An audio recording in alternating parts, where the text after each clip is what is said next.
ঔষধপত্রের অস্বাভাবিক মূল্য বৃদ্ধির প্রতিবাদে বিক্ষোভ দেখালো প্রগ্রেসিভ হেলথ অ্যাসোসিয়েশন।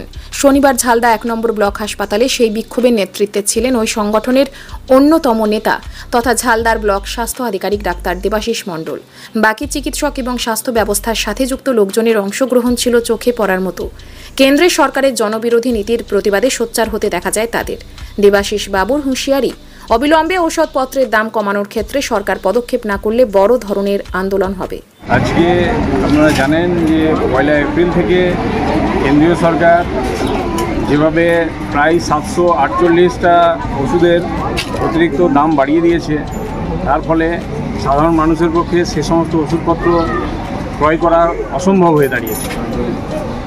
এই ব্যাপারে আমাদের যে কর্মসূচি নেওয়া হয়েছে সেটা আমাদের মাননীয় মুখ্যমন্ত্রী তার নির্দেশে এবং আমাদের প্রগ্রেসিভ হেলথ অ্যাসোসিয়েশনের তরফ থেকে মাননীয় ডক্টর শশী পাঁজা ওনার নির্দেশ মতো আজকে আমাদের ঝালদা ব্লকে আমরা একটা সিটিং প্রোটেস্ট দেখাচ্ছি। আমাদের যে এই সমস্ত নিত্য প্রয়োজনীয় যে সমস্ত ওষুধগুলো রয়েছে ডেলি ব্যবহার করে, যেমন প্যারাসিটামল থেকে শুরু করে অ্যাজিথ্রোমাইসিন, ক্যান্সারের ওষুধ, এবং আজ প্রায় সব ঘরে ঘরে সুগার, প্রেশার এই সমস্ত রোগী প্রচুর বাড়ছে। সে সমস্ত সুগার, প্রেশারের ওষুধের দামও 50% থেকে 100% পর্যন্ত প্রায় দাম বৃদ্ধি হয়েছে। এটা সাধারণ মানুষের পক্ষে ক্রয় করা খুবই অসম্ভব হয়ে দাঁড়িয়েছে।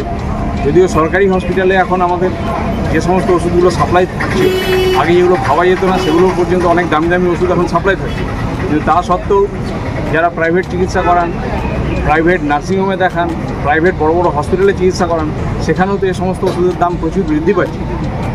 মধ্যবিত্ত পরিবারের লোকজনের ক্ষেত্রে সে সমস্ত ওষুধ ক্রয় করা প্রায় অসম্ভব হয়ে দাঁড়িয়েছে। সেই ব্যাপারে আমরা আজকে ধিক্কার জানাচ্ছি। সেই জন্য এই কর্মসূচি আমরা এই আন্দোলন আরও বৃহত্তর জায়গায় নিয়ে যেতে চাই এবং কেন্দ্রীয় সরকারের কাছে আমরা একটা বার্তা দিতে চাই, এই সমস্ত ওষুধপত্রের দামগুলো যদি কমানো না হয় তাহলে কিন্তু আমরা বৃহত্তর আন্দোলনের পথে যেতে বাধ্য হব।